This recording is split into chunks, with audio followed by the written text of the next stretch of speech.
I was told not to give out this recipe. I was told to keep this one for myself and to use it. And this is going to be a Barbados inspired hair growth oil. Now, this is going to be extremely potent and magical. Now, this is going to be for a 1 gallon batch. This is how we do it.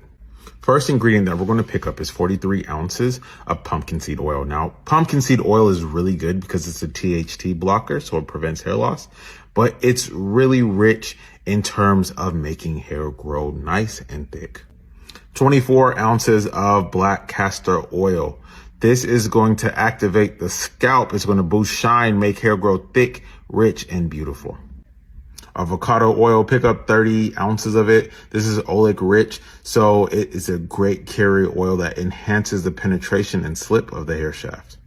17 ounces of sunflower seed oil. This is going to improve the spreadability. It's going to reduce the heaviness, and it's a really good carrier oil that does bring benefits into this product. First herb that we're going to infuse is 120 grams of rosemary leaf. This is known for stimulating the scalp, helping hair grow really well. 90 grams of hibiscus flower. Hibiscus flower is one of the most underrated hair growth herbs that you could add in. Not only is it going to make the hair grow, but it's going to make it really nice and thick. 25 grams of cloves. Now, cloves is going to help with the stimulation. It's going to help with the feel. Think about how ginger or peppermint might feel lightly on the scalp. That's what the cloves are going to help with as well. Now, we're going with 40 grams of bay leaf. Bay leaf is amazing. It has been used traditionally in scalp tonic, so we got to add this in. Let's add in nettle leaf. Nettle leaf is amazing. It's going to help with any scalp issues, as well as make sure that your hair continues to grow nice and healthy. 80 grams of fenugreek powder. Now, this is going to help to condition the hair and really help with the lipids. It's going to make the hair feel really good.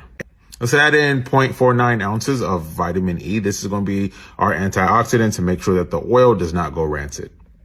How we make this super simple. I like to take all my dry herbs, so rosemary, hibiscus, fenugreek, nettle, bay leaf, cloves, put it in the oil infuser with my sunflower seed oil, kick that bad boy on, let it run for around 2-3 hours. Now, while that is going, take all my other oils, my antioxidant and my preservative. I'm going to go ahead and pour that into a large sterilized container and begin to mix in it. Now, once my infusion is done, strain it. I like to run it to 2 to 3 different types of strainers and then add that into the oil, bottle it up, take it to market. You got an amazing product to sell. Now, if you want to learn how to start your own beauty business, skin, hair, nails, whatever, you see that little link right below my profile picture. Click on it, come to my free live masterclass. You see the reviews right here, people making money just off the masterclasses. So you need to come to it.